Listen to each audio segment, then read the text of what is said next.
Nigeria never ceases to amaze me as a complete joke. And I mean complete joke. I struggle to understand how we came to this point. I cannot imagine how we came to this point.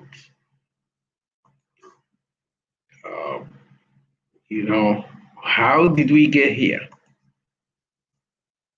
This very point is the point of no return, a point where people do not face the issues at stake.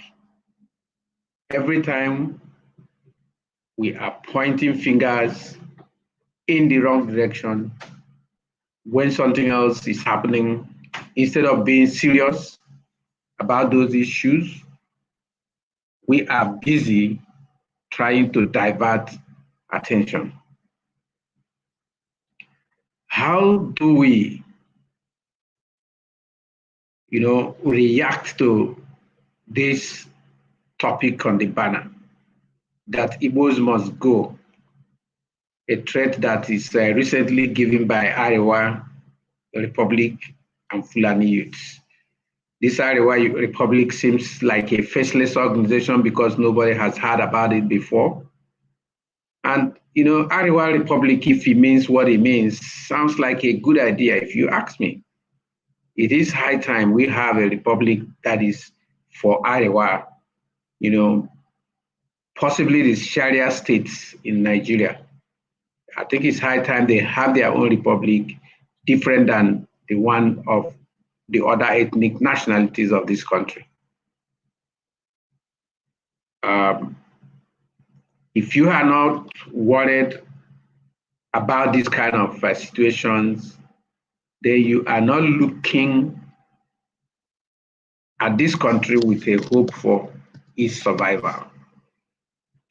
I bet that there are very few people who really feels comfortable with the way the country has been run aground like a capsized ship right now. At every turn in the fraudulent history of the equally fraudulent contraption we call Nigeria, the Fulani, who have dubiously been systematically taking over the country in the spirit of conquest, have always come up with a threat to the peace of the Igbo traders and businessmen who have huge investments in all the nooks and crannies of Nigeria, especially in the north, which is the epicenter of the Fulani.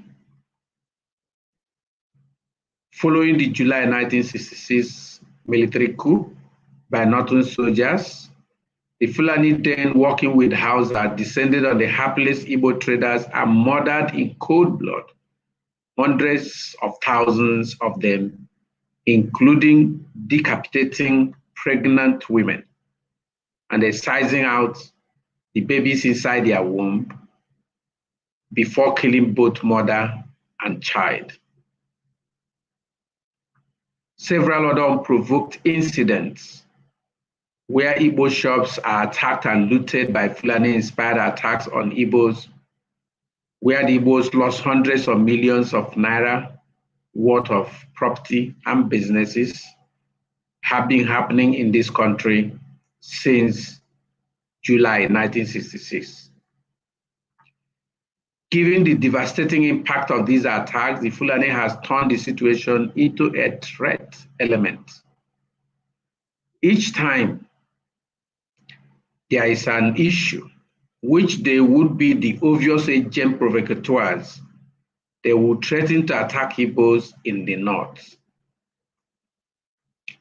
Since the agitation for the actualization of the sovereign state of Biafra heated up worldwide, the Fulani youth organizations have continued to threaten Igbos living in the north.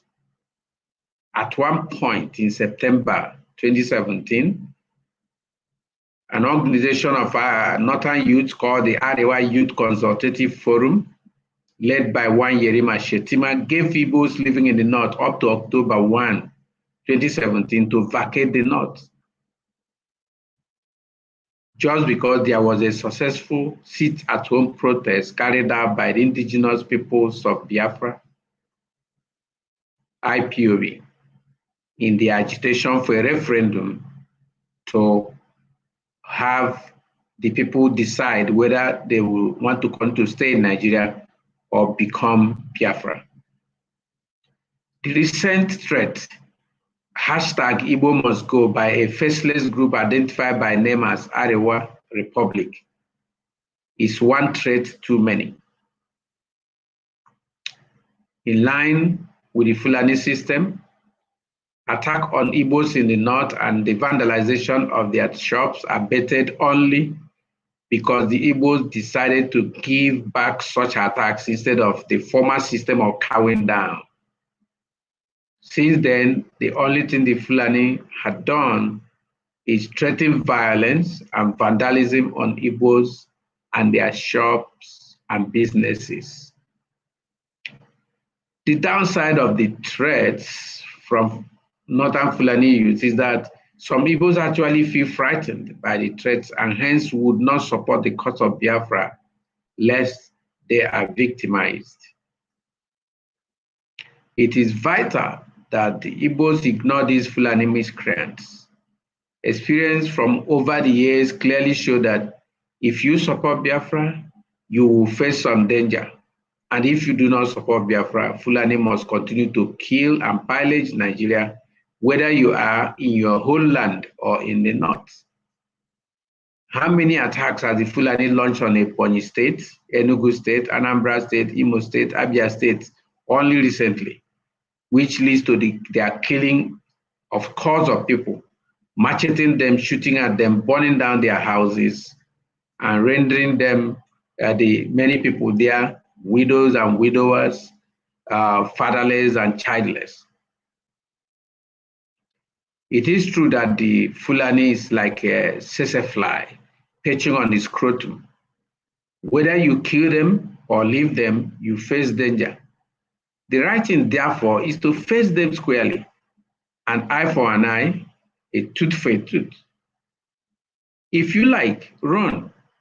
They will pursue you and still kill you.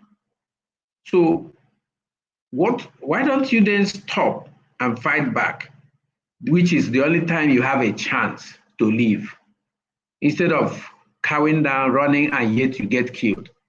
Whether you are in the north or in the southeast or south or southwest, wherever, whichever part of this country you are in, right now, if the Fulani want to kill you, they kill you. So why should you be afraid of fighting for the cause of Biafra, which will give you a guarantee of being able to be free from these people with you and your posterity? How can you and your posterity ever be free? Or you want to continue to be slaves and be under the bondage of these people? So our Igbo people who are so frightened about the threat to their businesses should think twice. In the messages that they circulated all over the place, they had said that the Igbos should know that they are not the only one who has a capacity to do something, that they are going to visit them with violence and they will destroy and steal their billions of Naira worth of goods, their businesses. These are just threats. But the fact that whether you run away from these people or not, they are going to come after you, they will destroy your start. Like Ebonyi State, only how many? 4 communities were destroyed about 2-3 weeks back. As at today, this morning, another community have been attacked with scores of people killed by Fulani herdsmen. So it means that the only way you can stop these people is to stand fast wherever you are in this country. If anybody makes life difficult for you, you make life difficult for them. and give it back. Because if you run, they will get you. You stay, they will get you. So why should you be afraid? And then, is it not better that you have a chance to do something which can once and for all separate you and these people? Because most of the time I wonder, what is the benefit of Nigeria to people outside the Fulani tribe? They are the only people. We'll do a program on that where we have seen how they have effectively conquered this country. And that is why the talk of Biafra is an anathema to them, because it's like removing a section of their conquered territory. They have conquered the country. They have exercised, appropriated all power. They spend all the money. They don't make any money. They have never created any wealth in their life. The Fulani has no history of building any cities. The only thing they have done is to come and take over whatever anybody else had done and then destroy it. They don't even keep it, they destroy it. They eat, like Nigeria have been so vandalized. The corruption in Nigeria has hit up so much that right now Nigeria has no money. Recently, the governor of Edo State reported that the federal government of Nigeria merely printed 60 billion naira, just printed it and sent it out. That means that money is not backed by anything. It's not an income, it wasn't earned. Then all the oil earnings, mineral resources, everything is in their hand. They have them. They have any sign that you're going to take anyone out of their hand is what causes problem. But how long can we stay like this? I like to advise, I have many friends who are Fulani, and I like to advise them to advise their people. This war they are bringing on Nigeria is a war they cannot really win. And I mean it, they can't win this war. It is not possible to win this war by them, because now is a different time than 1966 and 67. Very, very different time. It's no longer what it used to be like. If a war starts now, the front is going to be on every spot in this geography. So there's no fronts in Nsukka that begins in Nsukka or in Kakem, in Cross River and Nsukka in Enugu State. There are no such fronts anymore. You now have a front that can take place on every spot in this land. And then, so it makes it, I mean, unless you want to have a killing field, unless you want to have a genocide, you know, but if it is about a war to win, it's not possible. My advice to our Fulani brothers is that they should know that the only way that Nigeria can survive is that there's equity, there's justice, there's rule of law, and there's good governance. Right now, this country is running like a crazy, a totally insane human being who has no head. That's how he runs. What is his name? Professor Wole Soyinka said Nigeria is on autopilot. And of course, once a plane is on autopilot, when it gets to the period of landing, human beings have to take over to land it. If not, it will keep running until the fuel finishes and then it will explode. I hope that's not what they're looking for Nigeria. Nigeria is such a highly blessed society, a place that anyone can legitimately work and get the result of their labors. All we need is just simple rule of law, equity, and good governance. You have chance to be in authority, use that space that you have to create wealth. But we have a people controlling everything in this country who cannot create wealth. The only thing they know is to siphon and vandalize. It cannot continue. Now, my counsel to Igbos is, are there not Igbo businesses in Ghana, in South Africa, in Sierra Leone, in Cote d'Ivoire? I've been to all of these places and I know that Igbos have all their businesses there. Are Igbos citizens of those countries? No. And yet they have businesses there. So even if Igbos or the Biafrans are not part of Nigeria, it doesn't stop them from owning property in Nigeria or owning businesses in Nigeria.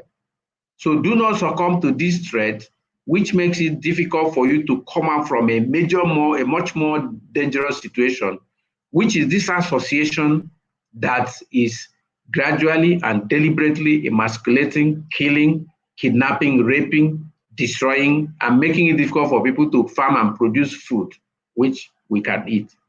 Meaning, very soon, starvation will set in and start destroying many lives. It is important that everyone speak up.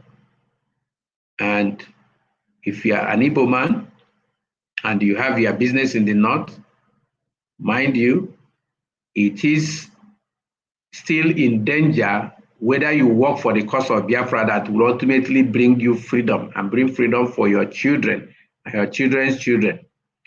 Whether you work for it or not, your life will still be in danger. Because right now we have Fulani in all the forests in Nigeria, and people are kidnapped, killed, raped, ransom collected from every spot in Nigeria. So where are you running to? Tell me where you're running to. Okay, and I actually have many Southerners who are relocated to places like Kaduna, Kano, because they feel it's safer there than home.